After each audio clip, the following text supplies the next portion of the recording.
Welcome into the First Word presented by Dr. Pepper. 30-27, the final score. The Carolina Panthers defeat the Dallas Cowboys in Week 6 of the NFL season. We've got instant reaction from inside the Globe Life studios at the Star in Frisco. Barry Church, Isaiah Stanback, Nate Newton. I'm Kyle Yeomans. The talk going into this week was Dallas, coming off of a Week 5 win against the Jets, had just put together their most complete game, most complete win as an organization. Rico Dowdle was 200 yards rushing last week. He says, buckle that chin strap. It's going to be a physical matchup. They know what's coming.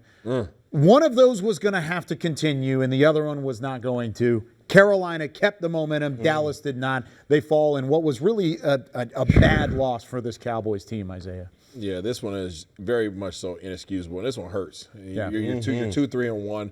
This is the one portion of your season where you felt confident, right? Going preseason, you felt confident. Once the schedule release happened, and then once your season started, you said, okay, this is an opportunity for us to get things on track. We have some players that are out. Guy help is on the way. We got 2 of our offensive linemen back, and we are going to be better, right? Let's use this as a game to get on track and feel good about ourselves.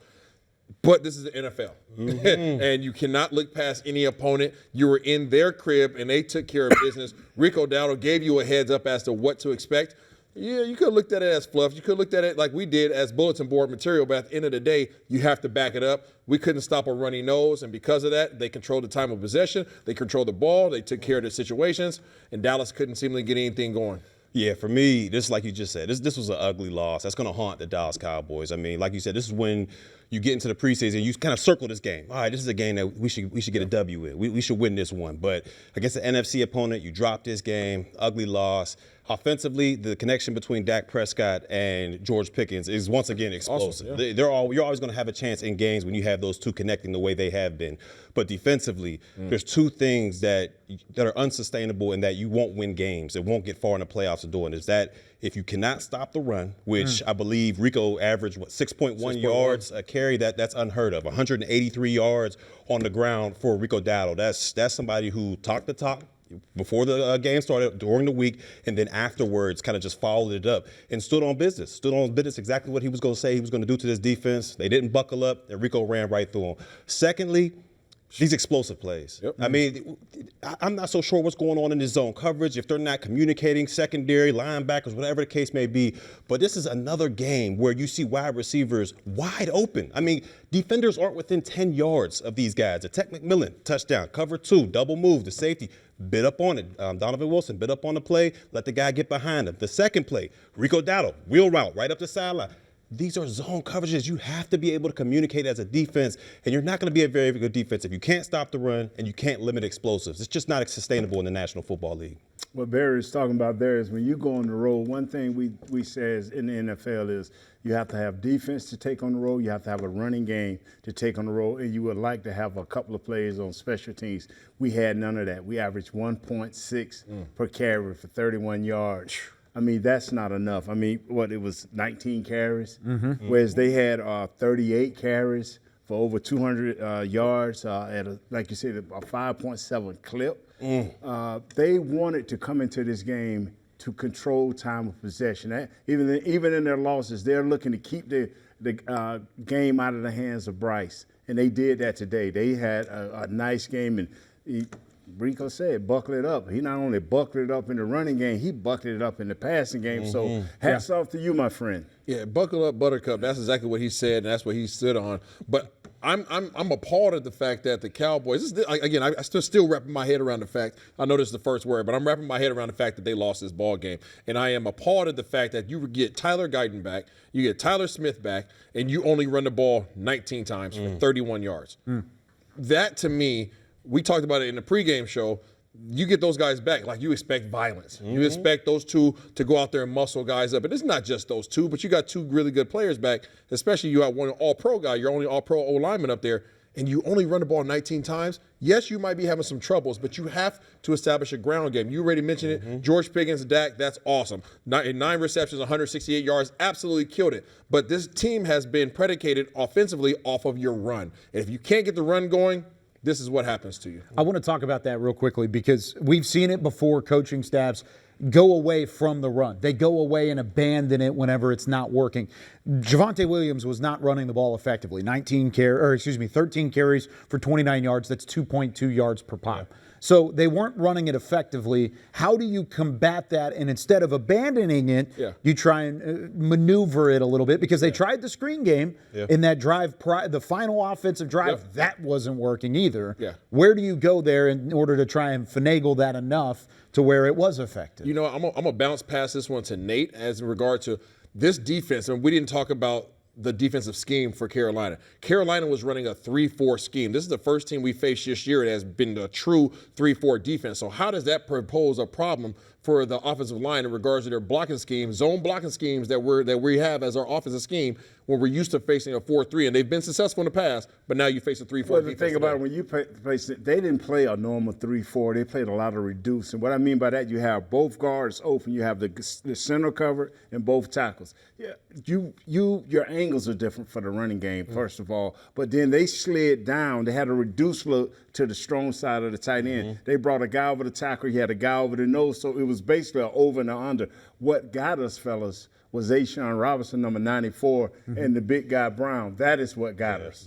And they tackled real well. So that took coach out of the game. But they were never the problem is you were never out of the game more than 4 points. You didn't have to abandon the run game, but you know what? He decided to. He saw something that he thought he could exploit, and it just didn't happen today. That's all that was. They outplayed us. This team at home is 3-0. On the road, they look like a shipwreck. At home, they never give up. They beat Atlanta by 30 points. They came back from 15 down from Miami. Now they came here. They play hard at home. And you knew that going into the matchup. You knew that was going to happen. I talked about the last offensive drive. Let's go through that final defensive drive for the Cowboys step by step, and it was really an interesting one to start. First, it starts with the pass interference on Kyer Elam. That was a big knock. Barry, what did you see there? I mean, you just can't wrap that early. I mean, you tripped them up. It is what it is. That's a penalty. And it was the penalty, couple run plays. Then you got the early conversion, the Tommy Tremble kick to Donovan Wilson. Then you force fourth down, and then the fourth down throw right there. It was outside leverage on cover zero. Isaiah, I know you were looking at it, even pre-snap. Yeah, it's just as a quarterback, as soon as you step to the line of scrimmage, you know that you haven't won.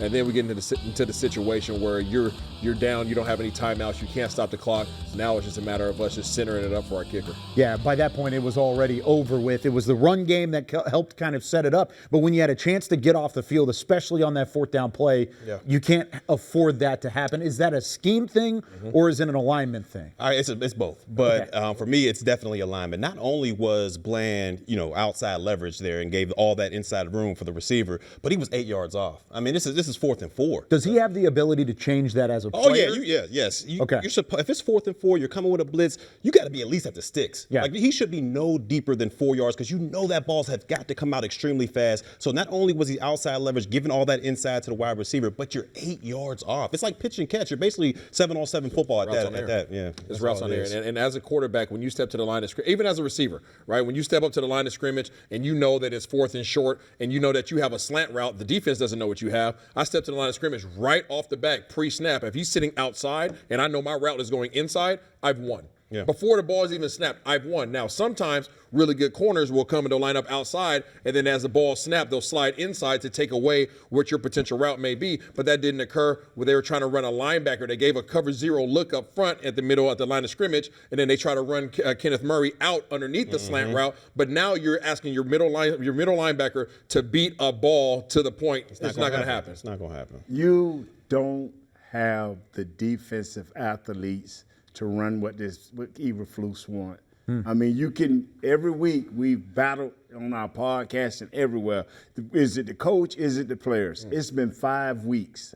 Your players cannot match up to what you're doing, coach. Change it up. Yes, sir. You got to make some adjustments. Yes, you do. That brings me to my final question here before we wrap up the first word is, now you turn around, you got a divisional matchup at home this week. Yeah. You got to win that football game. That's a must-win this early in the year. You got to get back to 500 and at least turn things around. Yeah. Where do you start? Because, I mean, you look at it, Dak Prescott, you can't blame him for this loss. No. He's still putting up 124 passer rating, 3 touchdowns through the air. They were able to throw the football around. You could talk about abandoning the run. You could talk about the defensive performance. But, Isaiah, I'll let you start. What needs to be fixed now going into that Week 7 matchup against Washington? I'm going to give the offense the benefit of the doubt that this is just a bad week for them. I'll give them that, right? Everybody's entitled to that. This offense has been cooking all year long. Obviously, the passing game was still hitting. The running game was not hitting today, and that killed you because your offense is predicated off the run. Yeah. Defensively, though, as you just mentioned, Nate, Matt Eberflus, you have your style of defense. The problem is every draft, every trade leading up to this point of the year, over past years, has been a Dan Quinn offense. I mean, the defense, right? It's been a Zimmer defense. You've gotten guys on your team to play man to man. That's what your primary scheme has been over the years. Now you're bringing your zone into this building. Now, it's their responsibility to get on board. But to your point, Nate, after 5 weeks, if you recognize that this is just not their jam, then you need to bring in some jelly and let these guys start playing some man to man. That's fact, because you've got to limit the explosive plays, and that's where I'm going with it. What you got to fix going forward defensively is you got to have some type of gumption about you. You got to go out there and contest these deep passes out there. When these guys are 10 and 12 yards separation from your defensive backs, you're never going to be in a ball game. I mean, it's just as simple as that. So you got to limit the explosives. And number 2, defensively in the trenches, you got to start winning your one-on-ones, man. I mean, these guys are getting moved. I'm talking about from Clark to Solomon Thomas to all those guys are getting moved out of the way. You got to start winning some of these one-on-ones. You can't be flash players to where 1 week, oh man, those trenches look outstanding, and then the very next week a guy runs for 183 yards on you. It's just not sustainable as a defense. This is a simple problem. You either stop the run and suffer on the pass, or you stop the pass and suffer on the run. But you can't be dictated to. Defenses hate that. Yeah, right? that's a fact.